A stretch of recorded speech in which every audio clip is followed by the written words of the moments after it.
Antichrist in the temple.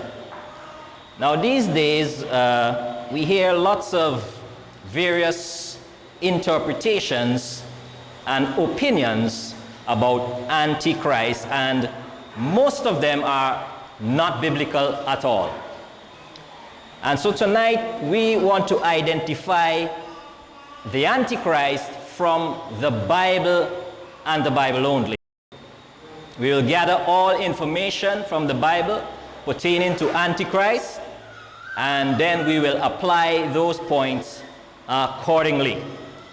The word Antichrist is a Greek word, and it's a combination of two Greek words, anti and Christos.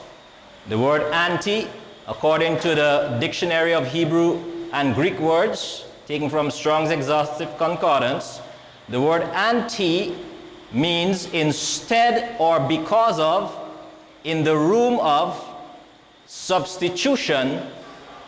And the word Christos, as we know, it means anointed, which is the Messiah or the Christ. So basically, when we put the two words together, it would mean something like a power or teaching that substitutes the authority or ministry of Christ, replacing it with something or someone else.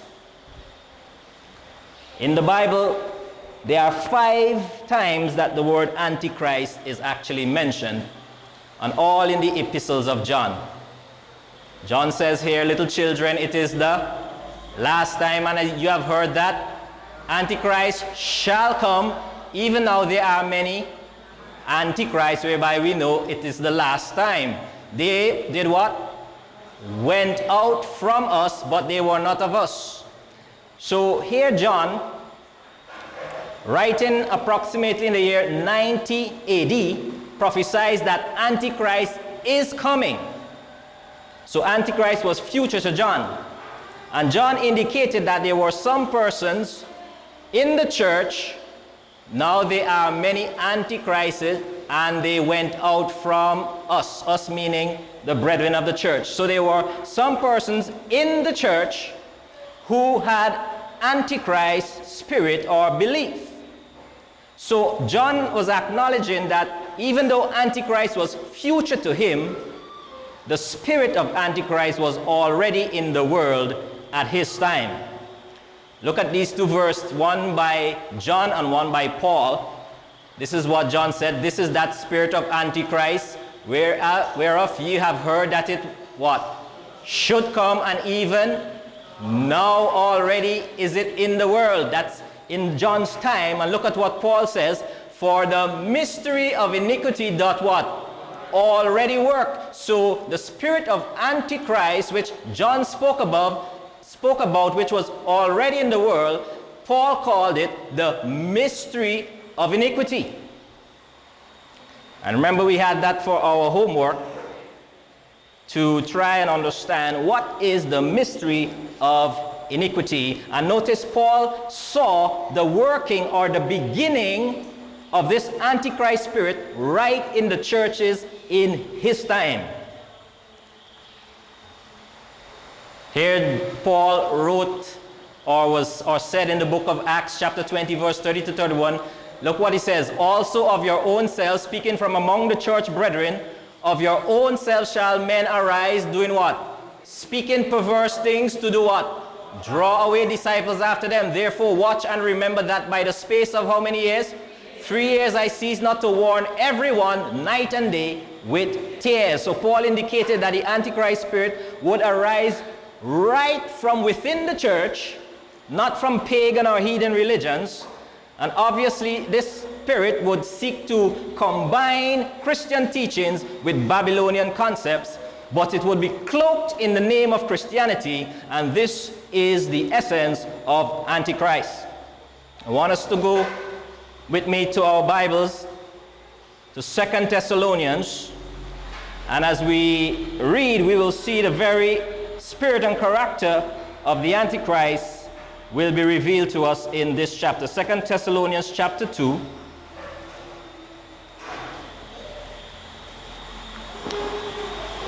And we'll read from verses 3 on to verse 12.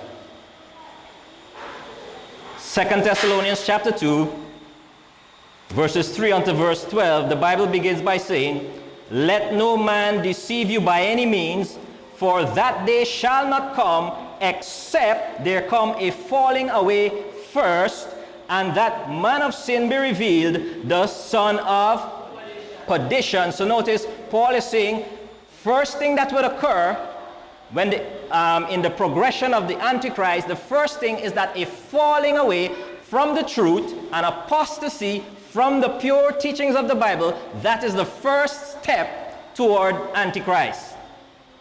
And then he says, they will manifest the man of sin, or which is called the son of perdition. And then let's go on in verse 4.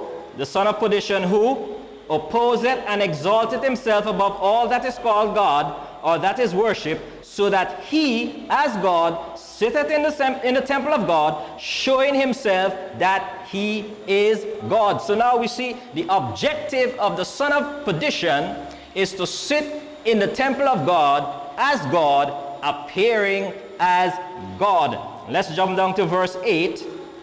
"And then shall that wicked be revealed, whom the Lord shall consume with the spirit of his mouth, and shall destroy with the brightness of his coming, even him whose coming is after the working of Satan, with all power and signs and lying wonders, and with all deceivableness of unrighteousness in them that perish, because they receive not the love of the truth, that they might be saved. And for this cause God shall send them" what? "Strong delusion, that they should believe a lie, that they might be damned who believe not the truth, and had pleasure in unrighteousness." So now verse 8 shows us that when the objective of the son of perdition is achieved, that sets the stage now for this wicked one, as it's called, the one who comes with the power of Satan, with great signs and wonders, to deceive those who had not based their belief in the truth. And notice the wonders, the lying wonders, are there to contradict the truth, because the truth had already been abandoned by those who will be deceived. Remember, Jesus warned us that they shall arise false Christs and false prophets, and shall show great signs and wonders, insomuch as if it were possible, they shall deceive the very elect, if it were possible. And so we see the first step toward Antichrist is that they shall come a falling away first, a falling away from the truth, and that man of sin will now manifest himself, the son of perdition. Paul gives two titles to the first phase of Antichrist: man of sin and son of perdition. And this title, son of perdition, is a prophetic key to really help us to understand what we are dealing with when we deal with the Antichrist. This title, son of perdition, is used only 2 times in the Bible. Once here in 2 Thessalonians 2 verse 3, and the other in John chapter 17 verse 12. And let's go there right away. John chapter 17 verse 12.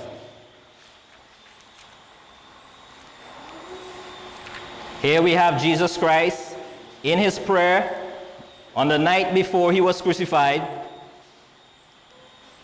Praying to the Father, he said, "While I was with them, with the disciples in the world, I kept them in thy name. Those that thou gavest me I have kept, and none of them is lost, but the son of perdition, that the scripture might be fulfilled." Who is Jesus Christ talking about here? Judas. So therefore, what Paul is letting us know, what the most sure word of prophecy is letting us know, if we study the character of Judas, we will able to understand